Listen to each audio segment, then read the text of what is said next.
Most organizations get cybersecurity awareness training completely wrong. They treat it like a box to check for compliance. But here's the thing, awareness training isn't a compliance checkbox. It's a cybersecurity control. And if you spent any time in IT, you already have the exact skills to recognize when something smells off. In the next 10 minutes, I'm going to show you why awareness actually matters, what frameworks actually work, and what most organizations are doing wrong. So let me start with something that will resonate if you are working in IT. You know that systems don't fail because they are broken, right? They fail because the people running them make mistakes under pressure.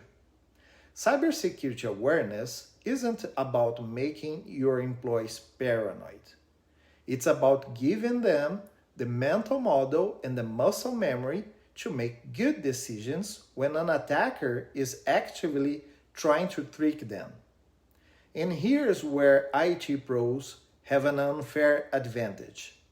You already understand operational complexity. You know what normal looks like in your system. You have spent years understanding how data flows, where the weak points are, and what happens when something goes wrong. The same intuition, that ability to spot when something smells off, translates directly into security. You can recognize a phishing email that uses just enough internal jargon to look legitimate. You notice when a request violates established workflows. You catch the conversation that escalates too fast. Most IT folks don't see themselves as security people yet. But the truth is, you already halfway there. Let's clear something up that trips up every organization. Awareness and training are not the same thing. Awareness is foundational. It's the baseline understanding that lets someone recognize a security concern and respond appropriately. Think of it like situational awareness, the ability to pause, to recognize that something is off, and to reach out for help before clicking the link. Training is active skill building. It's the technical details, how to use a password management, how to enable MFA, how to report a phishing email. Most organizations only do one. Usually the compliance-driven training that happens once a year and gets forgotten by February. But here's the operational reality that organizations miss. Sophisticated threat actors have moved away past generic phishing lures. They are doing contextual protecting. They are hijacking existing email threads. They are impersonating vendors you actually work with. They are requesting urgent change to payroll routing or wire transfer details. The email looks legitimate because it is using legitimate infrastructure and real context. An automated email gateway can catch that. Only person, someone with the right awareness, someone who knows we don't change wire transfers via email, full stop, can stop it. That's what we are talking about. Humans are involved in a majority of breaches. While vulnerability exploitation is a primary initial access vector, social engineering and credential abuse are woven throughout almost every intrusion chain. Multi-channel attacks are now the baseline. Threat actors don't just use email anymore. They are running campaigns across SMS. That's smishing. Voice calls with cloned voices, phishing. Malicious QR codes, deepfakes over Teams and Zoom. If your awareness program only covers email, you are defending against yesterday's attack. Third-party compromise is exploding. Attackers know hitting your network directly is hard, so they target your vendors, your contractors, your supply chain partners, people with trusted access but weaker security posture. One compromised supplier and you are exposed to a supply chain incident. The economic damage is staggering. Business interruption from cyber incidents regularly exceeds 100 million for large organizations. A single employee making one wrong decision under pressure can trigger cascading operational failures across your entire ecosystem. And now AI is in the mix. Generative AI tools are being weaponized to scale phishing campaigns, perfect the linguistic quality of social engineering, and generate convincing voice clones and deepfakes. The sophistication is rising. The time to detection is shrinking.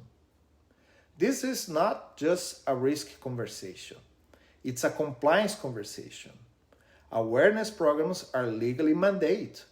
GDPR, HIPAA, PCI DSS, NIST, DORA. Failure to maintain documented continuous awareness training exposes you to massive fines and class action liability. Major fines against Meta and Amazon, they stemmed in part for inadequate data protection training and controls. These weren't edge cases. They are the cost of being unprepared. Beyond fines, cybersecurity insurance increasingly requires evidence of your maturity awareness program. If your program is weak, your insurer can deny claim and raise premiums so high it's not worth it. So this is not optional, it's a table stakes. Here's where Blue Team Academy's threat and control method becomes practical for awareness. Step 1, inventory. Who are your users? What are their roles? Where are they accessing data from? What devices? This is asset management. IT pros know this code. A finance team member has a completely different threat profile than a software engineer. Someone working from security office faces different risks than someone in a public Wi-Fi. Your awareness program should reflect that. Step 2, threats. What are attackers actually targeting in your environment?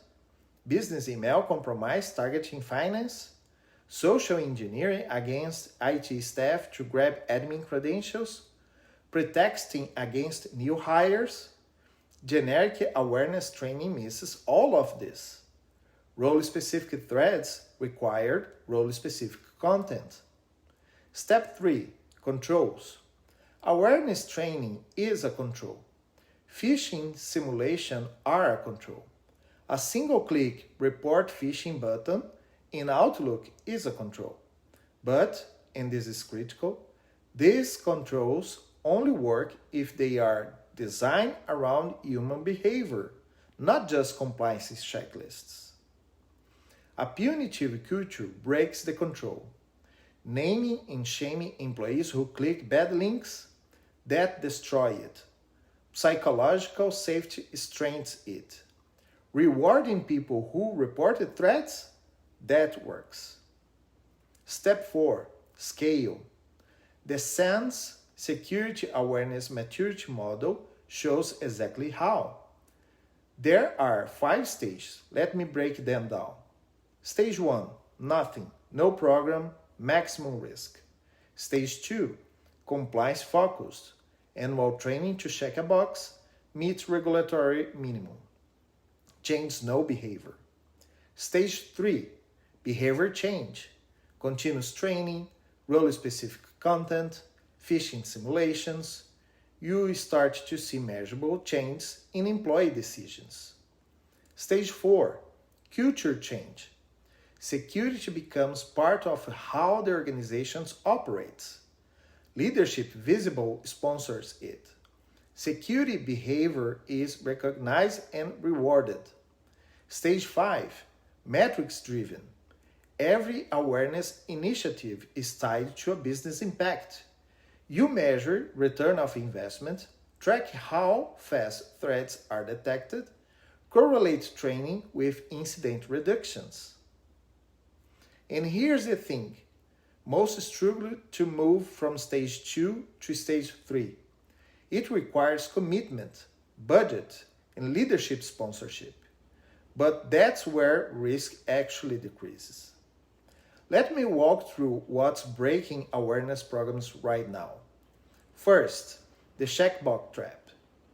Annual training models, we call it death by PowerPoint, are insufficient when threat actors involve their tactics weekly. Recognitive science is clear. Humans forget unreinforced information. When training happens once a year, disconnected from daily workflow, it fails to build muscle memory. The fix? Deploy microlearning. 2-minute models. Delivery in the moment, right after a failed phishing simulation, right after risk behavior. Pair it with immediate feedback. Studies shows this dramatically improves retention. Second, one-size-fits-all content. Attackers target different roles with different vectors. A software engineer needs training on API key security and supply chain attacks. A finance person needs training on invoice fraud and payment redirection. A help desk worker needs training on social engineering. If everyone gets the same generic phishing 101, most of it is irrelevant. Engagement collapses. Behavior doesn't change. The fix? Build role-specific content. It's more work upfront, but the engagement and actual risk reduces is worth it. Third, ignoring psychology. Cybercriminals weaponize human emotion, fear, urgency, greed, authority, the desire to be helpful. If your awareness program only teaches technical definitions without addressing psychological manipulation, you are training people to lose. The fix? Teach people to recognize the emotional triggers. Help them to understand why an email feels urgent. Train them to pause even under pressure. Fourth, punitive cultures. The worst move is naming and shaming people or threading mistakes as disciplinary issues. When employees fear reprimand, they go silent. They don't report errors. The SOC loses visibility. Dwell time increases. Damage multiplies. The fix? Build psychological safety. Reward reporting. Threat failures has learning opportunities, not gotchas. And finally, measuring the wrong things. Completion rates tell you nothing. An employee can click through 50 times slides without retaining anything. Click rates are slightly better, but they are still flawed if you are not measuring context. The fix? Measure behavior change and business impact. Use the NIST Phish Scale to evaluate how difficult simulations actually are. Track reporting rates, time to report, and something called the Net Reporter Score. People catching threats versus people failing from them. Here's the strategic value of a mature awareness program. It turns everyday employees into distributed threat detection system that your automated tools cannot replicate. Firewalls and email gateways inspect network traffic and know malicious signatures, but they can't inspect intent. When an attacker hijacks a legitimate vendor email account to request a payroll routing change, automated systems see it as a benign. Only human with situational awareness recognize that something is off. A trained workforce, the Human Firewall, brings capabilities automation cannot. They recognize contextual anomalies. They report suspicious activity minutes, not hours, which dramatically reduces attacker dwell time. They maintain cyber hygiene, strong passphrase, MFA, security Wi-Fi, data classifications, baseline behaviors that stop the majority of attacks. The faster your human sensor network identifies a threat, the less damage an adversary can inflict. This is why awareness actually matters. It's not about compliance. It's about creating a real detection capability. There are two frameworks worth knowing about. The NIST Phish Scale. Most organizations measure phishing simulation success by click rates, but 5% click rate on an obvious lure is completely different from 10% click rate on a highly realistic, sophisticated simulation. The NIST Phish Scale standardizes difficulty across two dimensions. First, premise alignment. Does it mimic a legitimate workplace process? Is it relevant to their role? Does it align with current events? Does it create genuine concern? Second, complexity of queues. Are there spelling errors? Is the sender domain spoofed? Are URL mismatched? Is the branding outdated? By categorizing simulation as low, moderate, or very difficult, you avoid celebrating low click rates on obvious lures while unfairly penalizing employees who fall for sophisticated attacks. You pinpoint exactly which manipulation tactics your organization is vulnerable to. Real metrics. Vanity metrics hide organizational risk. Real metrics measure behavior change and business impact. Click rate, credential entry rate, report rate, net reporter score, that's reporting minus failure rate. Time to report.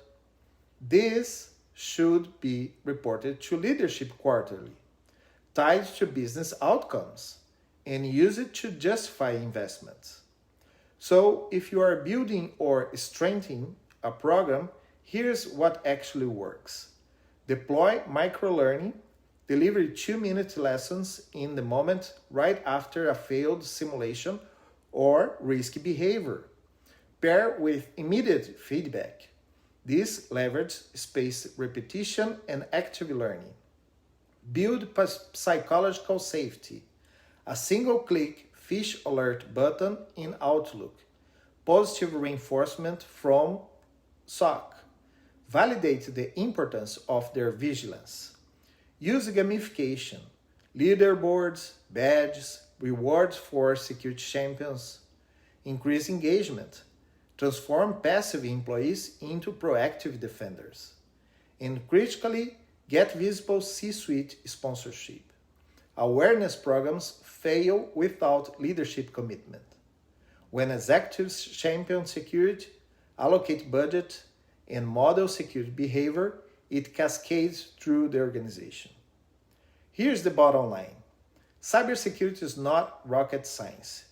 Awareness training that threats employees as distributed defenders, not liabilities, is one of the highest return of investment controls you can build.